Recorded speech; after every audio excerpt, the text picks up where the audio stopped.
Hello everyone, and welcome back to my channel. I'd love it if you could leave a comment letting me know where you're listening from around the world. Also, don't forget to like and subscribe if you're enjoying this video. Story 1.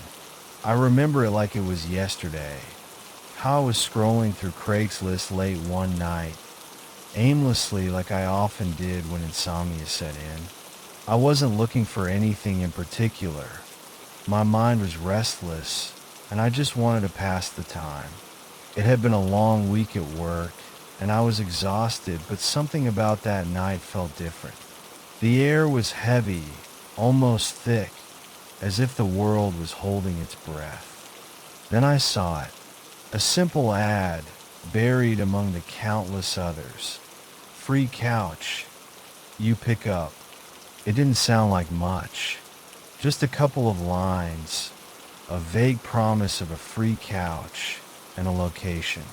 It wasn't even that far from my place. I was in desperate need of new furniture, and it seemed like the perfect opportunity. The description was short, still in great condition, just needed out of the house. No price, no fuss, just pick it up. It was too good to be true, right? But the pull was strong. There was something strangely enticing about it. I shot a message to the poster, hardly expecting a response. But within minutes, my phone buzzed with a reply. The message was brief, come by any time. Here's the address. The neighborhood sounded unfamiliar, one I didn't know well, but it was only about a 10-minute drive from my apartment. I could be back in no time. It would be quick and easy, like the kind of errand I could forget the moment it was done. I grabbed my truck keys and left without a second thought. As I drove, the city lights seemed to fade away. The further I went, the more the world outside the truck's windows began to darken, as if I were driving into another world altogether. The neighborhood I pulled into was quiet, too quiet. The houses here were old, their windows dark, and most of them were too close to each other, as if they were all huddling together for warmth against the cold night. The house itself was in the farthest corner of the block, tucked away behind a few trees. It was strange, dark, abandoned looking, with weeds creeping up from the cracked driveway. The lights in the front yard flickered, casting eerie shadows that seemed to shift as I watched. My gut twisted. I didn't know why, but I had a bad feeling, a prickling sensation crawling up my spine. I considered turning around. I could still just leave and pretend like I'd never seen the ad. But I didn't. I rang the doorbell. It took a few moments before the door creaked open and a tall man appeared in the doorway. He looked normal, but there was something off about him. His skin pale, too pale, his eyes sunken and hollow. They didn't look like the eyes of someone who was alive in the way I understood it. They were cold, dark, lifeless. He smiled, but it didn't quite reach his eyes. You here for the couch? He asked, his voice raspy and distant. I nodded, too uncomfortable to speak at first. He stepped aside to let me in, and I hesitated before walking past him. The house smelled strange, like something was rotting somewhere deep inside it, hidden from sight. It wasn't the kind of smell you'd expect in an abandoned home. It was more like the scent of something decaying, something long forgotten. The air was thick, and every step I took on the creaky floorboards seemed to echo in the empty space around me. The walls were bare, the rooms mostly empty, save for a few dusty pieces of furniture and the faint hum of something electrical coming from somewhere within the house. The man led me down a narrow hallway to a room at the back of the house. The couch was there, bathed in the dim light of a single bulb hanging above it. It was as described, an old, worn-out couch, the kind you'd find in a college dorm or an elderly relative's house. It was nothing special, but it was free. I was about to grab it and leave, but something made me pause. There was something strange about the room. The air was still almost too still. The shadows in the corners seemed to move, to stretch and shift in ways that made no sense. The walls, the floor, it all felt wrong. The hum from earlier seemed to grow louder, as if the house itself were breathing, pulling in air from somewhere deep within. And then I heard it, a voice, soft, almost like a whisper, coming from the corner of the room. "You're taking the couch, right?" I turned, startled, but the room was empty. No one was there. My heart started to race, my palms sweating. I tried to tell myself it was just my imagination. After all, it was late and I was tired. But the voice, it wasn't a trick of the mind. I knew what I heard. My mind screamed at me to leave, but my feet refused to move. I grabbed the couch, sliding it out from against the wall, trying to ignore the sense of dread crawling up my spine. I just had to get it to the truck. I had to get out of there. But as I was halfway to the door, I froze. There, standing in the doorway, was the man. He wasn't smiling anymore. His eyes were wide, unblinking, as if he were seeing something I couldn't. He didn't say a word. He just stood there, his expression blank, watching me. His presence was suffocating. I felt the weight of it pressing on my chest. The silence stretched between us like a heavy, wet blanket. I didn't know what to do. I couldn't breathe. My legs felt weak. The only thing I could think was that I had to get away now. I shoved the couch out the door, slammed it into the bed of my truck, and without a second thought, I slammed the truck door shut and drove off, my hands shaking on the steering wheel. The whole way back, I couldn't shake the feeling that something was watching me. I kept checking my rear view mirror, half expecting to see the man standing in the middle of the road, staring at me as I sped away. But nothing was there. Later that night, I did what anyone would do. I Googled the address. I wish I hadn't.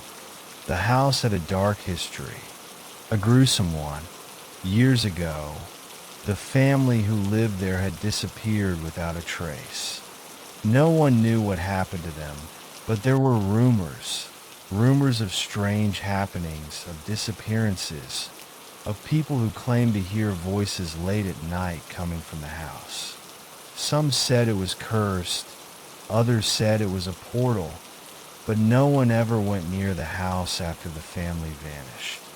It was abandoned, left to rot. The couch? I found out later that it had been part of the family's estate sale just before they vanished. I was the next person to take it. I burned it the next day. I couldn't get rid of it fast enough. The smell from the house lingered in the truck for days, a sickly sweet rot that I couldn't escape. And the man? I never saw him again.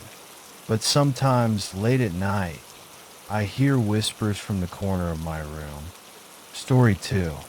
I remember the night I found it, a simple ad on Craigslist that changed everything. It was late, well past midnight, and I was mindlessly scrolling through listings, looking for a way to make some extra money.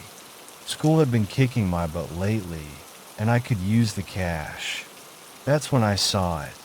Experienced babysitter needed for a weekend. Inquire inside. The ad was short, nothing flashy, but something about it stood out.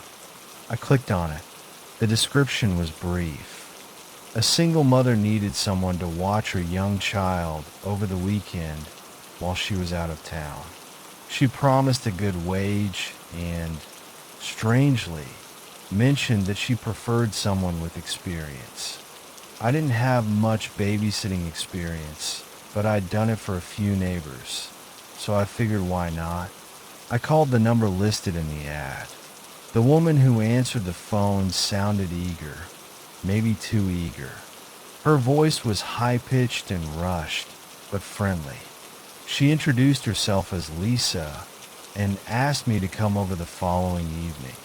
She mentioned that the house was located on the outskirts of town, an area I wasn't too familiar with. But that didn't faze me. She said she'd be out all weekend and that the child, a little boy named Ethan, would mostly be sleeping anyway. I agreed to meet her, figuring it was just a normal babysitting gig. The next evening, I drove to the address Lisa had given me. The house was huge, way bigger than I expected. It was isolated, tucked into the woods at the edge of town, almost like something out of a horror movie. A house that looked too big for a single mom and her child. It gave me an uneasy feeling in the pit of my stomach, but I shook it off. I'd signed up for the job, so I was going to do it. I rang the doorbell, and within moments, the door opened. Lisa greeted me with a smile, but something about it was off. It didn't feel genuine. Her eyes were wide, too wide, like she hadn't slept in days. Still, I followed her inside. She wore a cardigan, the sleeves rolled up to her elbows, and her hair was unkempt, falling loosely around her face. Come in," she said almost too quickly. "You must be tired after that drive." I nodded, but I couldn't shake the feeling that something wasn't quite right. The house smelled faintly of something sweet, like vanilla mixed with a hint of something rotten. It made me uneasy, but again, I pushed it aside. Lisa led me upstairs to the nursery where Ethan was supposed to be. The nursery was small, painted a soft yellow with a rocking chair by the window. It looked like a typical nursery, except there was one thing that caught me off guard. The crib was empty. No baby, no toys, just a cold, empty space. I looked at Lisa, confused. "He's in the living room," she explained quickly, brushing past me. "He's sleeping for now, so I thought we could just let him rest." I wasn't sure why she seemed so insistent on keeping me away from the room, but I didn't push it. I nodded, trying to stay professional. Lisa excused herself and went downstairs, leaving me alone in the nursery. I stood there for a moment, still unsure. I looked around the room again, hoping to make sense of it, but the longer I stood there, the colder the room felt. It wasn't just the temperature. It was like the air itself had turned heavier, thicker, like something was pressing down on me. I made my way downstairs to the living room, trying to shake off the weirdness of the whole situation. But things only got worse. The lights in the house flickered as I walked through the hallway, dimming and brightening without warning. The old wooden floors creaked under my feet, as if the house itself were alive, shifting and groaning in protest. And then the phone on the kitchen counter rang. I hadn't even noticed it sitting there before. I walked over to it, thinking maybe Lisa had forgotten something. I picked it up, but when I held it to my ear, there was nothing. No voice, no sound, just an eerie silence that stretched on and on. My stomach twisted in knots, and then, just as I was about to hang up, I heard it, a soft giggle, faint but clear. I froze, my blood turning to ice. It was a child's giggle, too light, too playful. But when I turned around, no one was there. I was alone, I quickly hung up the phone, trying to convince myself that I was just imagining things. But the giggle echoed in my head, lingering, refusing to let me forget it. Just as I was about to leave the kitchen and go back to the living room, I heard a faint whisper behind me, a voice so quiet I could barely hear it, but it was there. It whispered my name, Abigail. I turned, my heart pounding in my chest, but again, there was no one there. Just the dark shadows of the kitchen, stretching across the walls like something alive. I didn't know what to do. Every instinct in me screamed to leave, but I couldn't. I was too scared to move, paralyzed by something I couldn't explain. I backed away from the counter, my hands shaking, my breath coming in shallow gasps. That's when Lisa reappeared. She stood in the doorway, watching me with those wide, unblinking eyes. Her smile was gone now, replaced by something darker, colder. "Is something wrong, Abigail?" she asked, her voice too sweet, too smooth. I didn't answer. I couldn't. I just stared at her, trying to make sense of everything. But I couldn't. I felt trapped, like I was standing in the middle of a nightmare I couldn't wake up from. Lisa stepped forward, her movements slow and deliberate. And then she whispered, barely audible, "It's too late now." I didn't know what she meant. I didn't care. I turned and ran. I ran so fast that my feet barely touched the ground. I bolted for the front door, but it was locked. My fingers fumbled for the keys, my hands slick with sweat, but the door wouldn't open. I heard footsteps behind me, soft, too soft, like something was following me, stalking me. My breath caught in my throat as I finally wrenched the door open and sprinted into the cold night air. I didn't look back. I didn't stop running until I was safely in my car, the engine roaring to life beneath me. I didn't care that I didn't know what was going on, didn't care about the house or Lisa or whatever the hell that giggle was. I just needed to get away.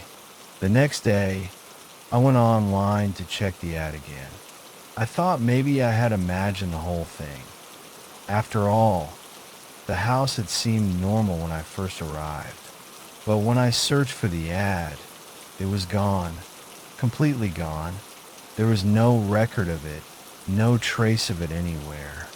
I drove back to the house that night, hoping to find something, anything that would explain what had happened. But when I got there, the house was empty.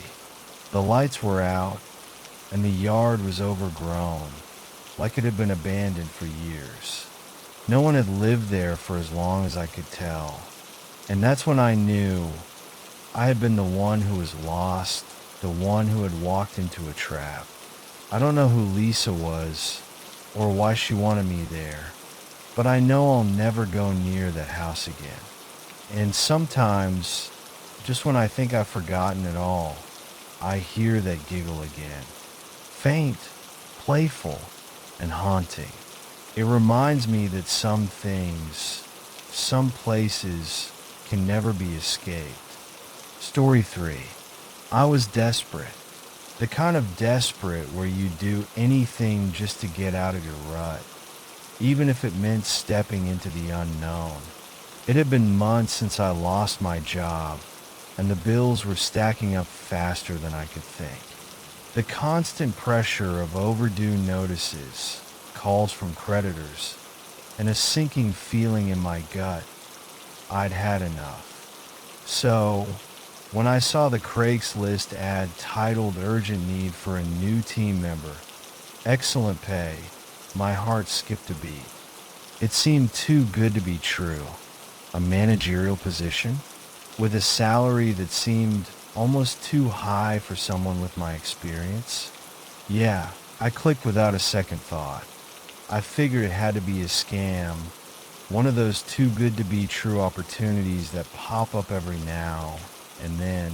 But something about the ad made me want to give it a shot. I mean, what did I have to lose? The email response was quick, professional, almost sterile in its precision. The recruiter thanked me for my interest and gave me an address for the interview. I don't know what I expected, but it wasn't the warehouse district on the edge of town. The building was a hodgepodge of broken windows, cracked concrete, and a thin layer of grime that clung to the steel doors.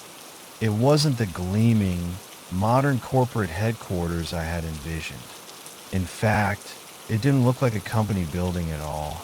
But then again, I've been unemployed for so long that I was starting to lose sight of what normal really was. I parked my car and stood there for a second, staring at the building. The air smelled like damp metal and old wood, and the breeze seemed to cut through me like a cold knife. I shook it off. I had a job interview to get to. I wasn't here to second guess. When I walked inside, the air was stale. There were no employees, no receptionist, no waiting area. Just a few cheap folding chairs scattered around an empty room. It felt more like a place people came to forget than to work. And the fluorescent lights overhead hummed incessantly, buzzing in a way that made my skin crawl. I should have turned around then, but I didn't. A tall man emerged from the back hallway, his movements smooth, almost too smooth, like someone who knew exactly how to make an impression. His suit was crisp, a stark contrast to the rundown surroundings.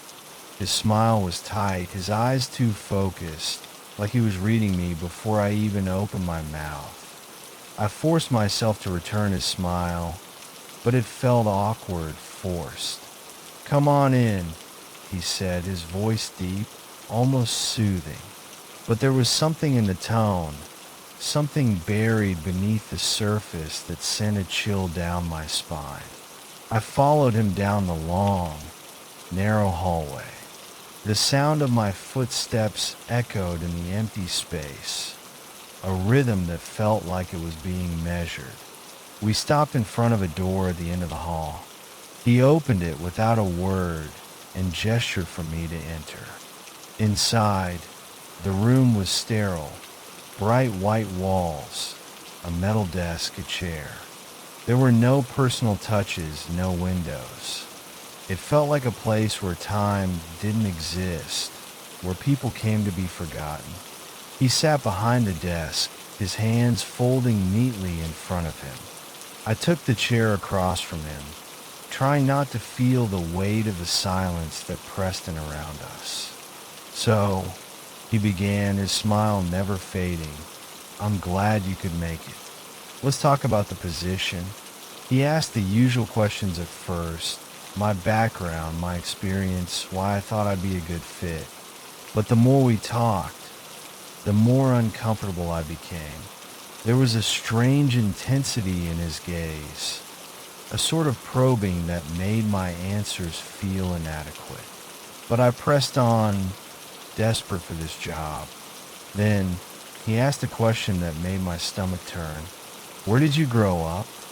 It wasn't a typical interview question. It was personal and invasive. I froze for a second, unsure how to respond. My mind raced, but I couldn't come up with anything that felt right. I grew up in a small town, nothing special," I stammered. He nodded slowly, but it wasn't a reassuring gesture. "Who do you live with now?"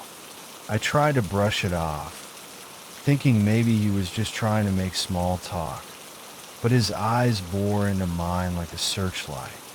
He wasn't interested in my life story. He was digging for something.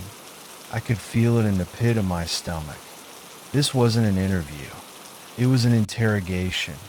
I live alone," I replied, my voice shaky. He smiled again, but it wasn't the kind of smile that made you feel good. It was cold, calculated. "We've been watching you for a while," he said, the words slipping out so smoothly it was like he'd said them 1,000 times before. "You're the perfect fit for the team." A knot formed in my chest, and the room seemed to close in around me. My mouth went dry. What was he talking about? There was no team. There was no job. My mind raced, but before I could say anything, the smile on his face stretched wider, his eyes narrowing just a little. "We know everything about you." That's when it hit me. I wasn't here for a job.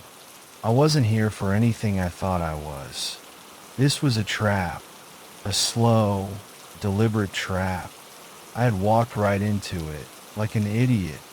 I tried to stand, to run, but the door clicked behind me. The sound of the lock turning echoed through the room, sharp and final. "Don't try to leave," he said, his voice suddenly taking on a cold, menacing edge. "You're already part of the team. You just don't know it yet." My heart was hammering in my chest as I scrambled to the door. I pulled at the handle, but it wouldn't budge. I heard footsteps, slow and deliberate, from behind me. The hairs on the back of my neck stood up. He was coming closer. I couldn't breathe. I couldn't think. My hands shook as I turned to look at him, that smile still plastered on his face. His eyes now filled with something far worse than anything I could understand.